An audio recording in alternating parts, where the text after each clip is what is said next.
కృతజ్ఞతమైన చిన్న మాట్లాడుకోవచ్చు. చాలా బాబా కవిత్వం గురించి గొప్ప తన్మయీ భావంతో చేసినటువంటి ప్రసంగం. ఈ అనువాదం చేసిన బాబా మునివేళని నేను ముద్దు పెట్టుకుంటున్నా అన్నప్పుడు నాకు అజంతా గుర్తొచ్చారు. ఇక్కడ అజంతా చాలామంది మిత్రులు తెలుసు. ఎక్కడన్నా ఒక కవి మంచి పద్యం రాస్తే ఆయన చదివితే ఆ కవి ఆయన తారసపడితే అజంతా ఆ కవి చేతుల్ని తమ చేతుల్లో తీసుకొని ఒరే ఈ మునివేలుతో నేను ఈ పద్యం రాశావు, ఒకసారి నేను ముద్దు పెట్టుకుంటాను రా అని చెప్పుకుంటాడు అజంతా గారు.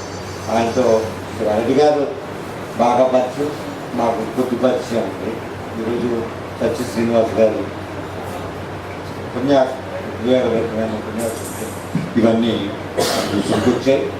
అందులో ముందే చెప్పాము మన వీరభద్రుడు దీనికి చాలా విపులమైనటువంటి పీఠికి రాశారని.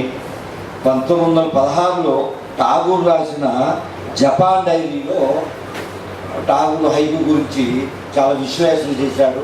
కొన్ని హైకులను అక్కడ ప్రస్తావించారని.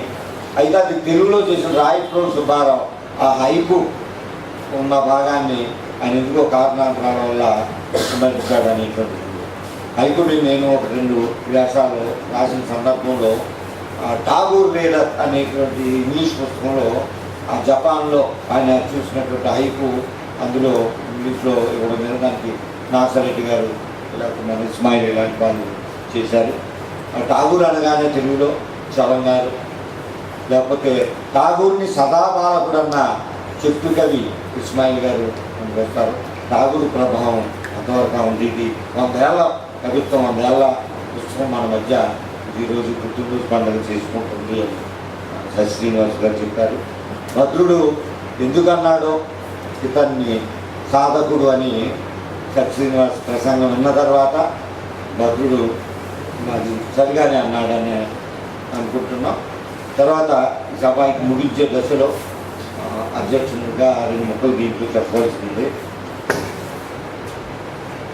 మిత్రుడు ఆయనలో మూల్యాంకనం అనేటువంటి కవిత చెప్పారు.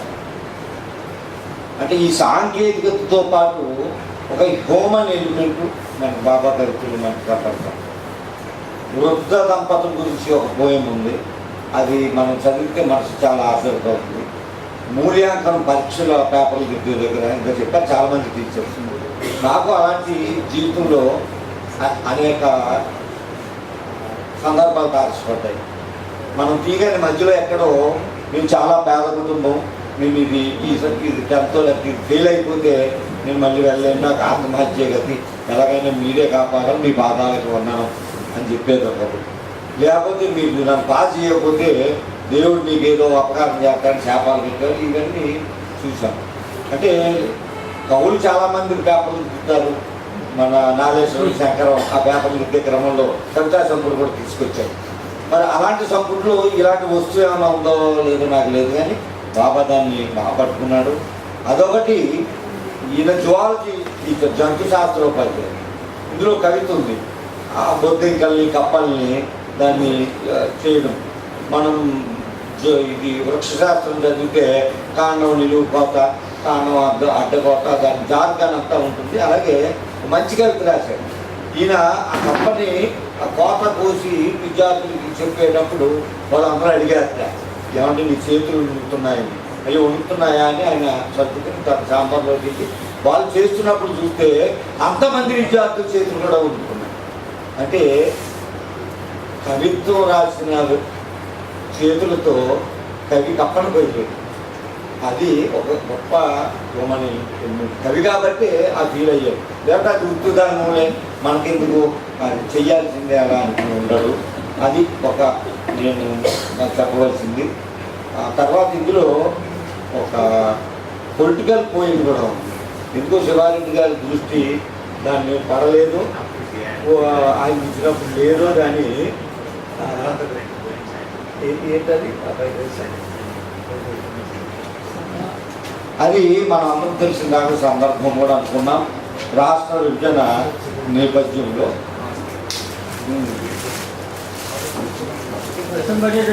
అయిపోయింది. ఇది ఒక్క విషయం చెప్పేసి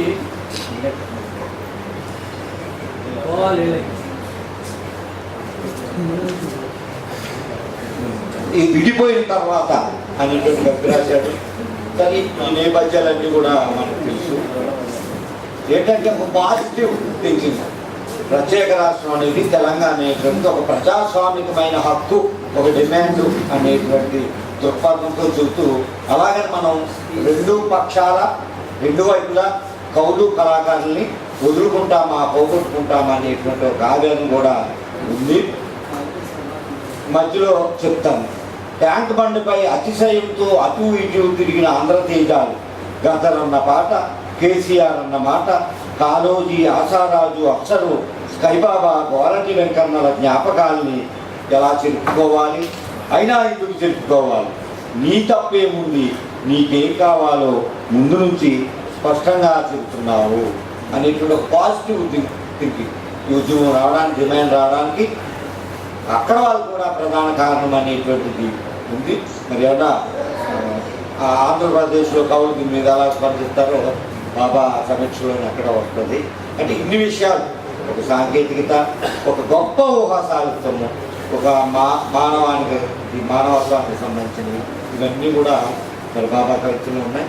ఈరోజు సభ చాలా అర్థవంతంగా సమయానికి ముగిసేలాగా జరిగింది అని అనుకుంటూ, ఇప్పుడు బాబా గారి స్పందన ఆయన చెప్తూ, బాబా స్పందన ముందు కవి సంధ్య పక్షాన, కవి సంగమం పక్షాన శివారెడ్డి గారు బాబా గారిని స్వాగత సత్కరిస్తారు.